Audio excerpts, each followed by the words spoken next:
Serdecznie zapraszam do odcinka 16 playlisty Mroczna Historia pod tytułem Templariusze, część 4. W poprzednim odcinku 15 wyjaśniłem bezpodstawność teorii spiskowej skierowanej przeciwko templariuszom.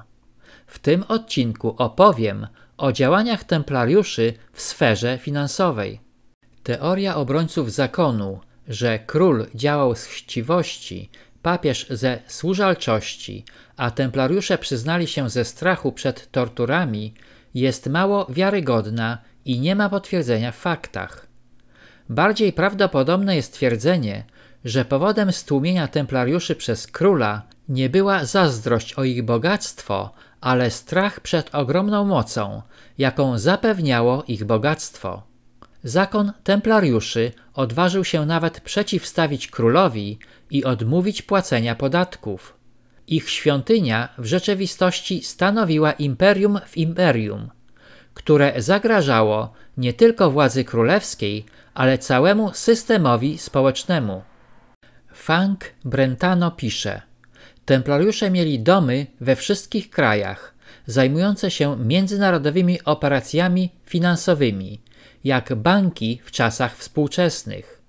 Byli zaznajomieni z listami wymiany, rozkazami płatnymi za okazaniem, wprowadzili dywidendy i renty od zdeponowanego kapitału, fundusze zaawansowane, pożyczki na kredyt, kontrolowane rachunki prywatne, podejmowali się nawet podnoszenia podatków dla świeckich i kościelnych seniorów.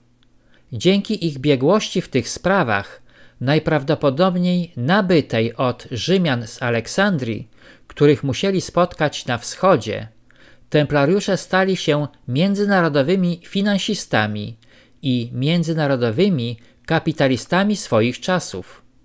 Gdyby ich nie stłumiono, całe zło, obecnie potępiane przez socjalistów i określane mianem kapitalizmu, najprawdopodobniej zostałoby wprowadzone w XIV wieku w znacznie gorszej formie niż obecnie, ponieważ nie istniało wtedy żadne ustawodawstwo chroniące ogół społeczności.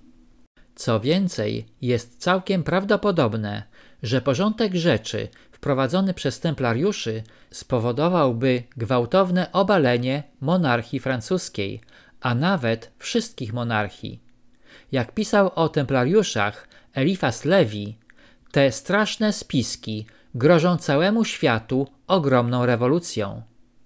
Być może tutaj możemy znaleźć powód, dla którego ta banda rozpustnych i drapieżnych szlachciców wywołała żarliwą sympatię pisarzy demokratycznych. Ci sami autorzy, przypisujący potępienie przez króla zakonu z powodu zazdrości, oskarżali szlachtę francuską o chciwość i występowali przeciwko prywatnej własności. Wygląda na to, że templariusze pozostają jedyną istniejącą grupą kapitalistów, z wyjątkiem Rzymian, których nie tylko ułaskawiono za ich bogactwa, ale wywyższono jako szlachetne ofiary uprzedzeń i zazdrości.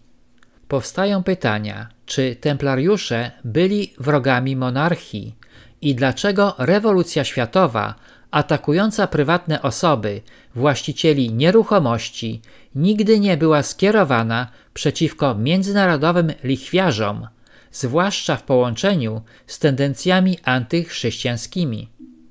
Obrońcy rzekomej niewinności templariuszy nie mogą zaprzeczyć faktowi, że byli oni fałszywi w stosunku do swoich obowiązków, że złożyli ślub ubóstwa, a potem stali się nie tylko bogaci, ale i aroganccy, że ślubowali czystość i stali się notorycznie niemoralni.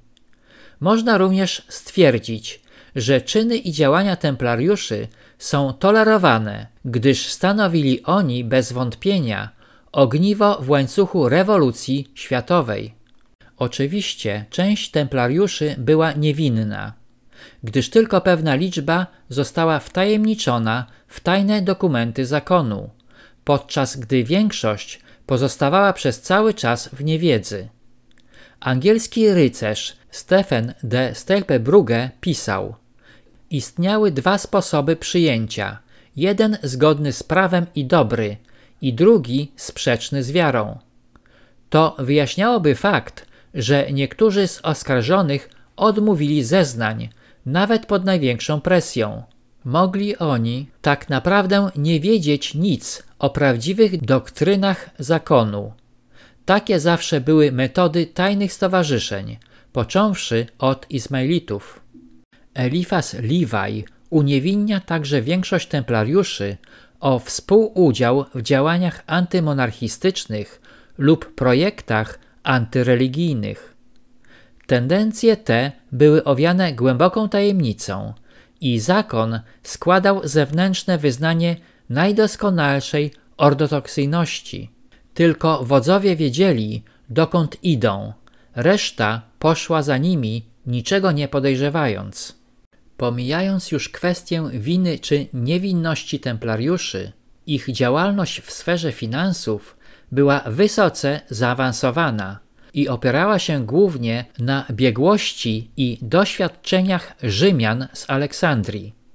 Można również powiedzieć, że działalność współczesnych międzynarodowych bankierów jest zadziwiająco zbieżna z operacjami przeprowadzanymi przez zakon templariuszy około 800 lat temu. Na tym zakończę odcinek 16, w którym opowiedziałem o operacjach finansowych templariuszy.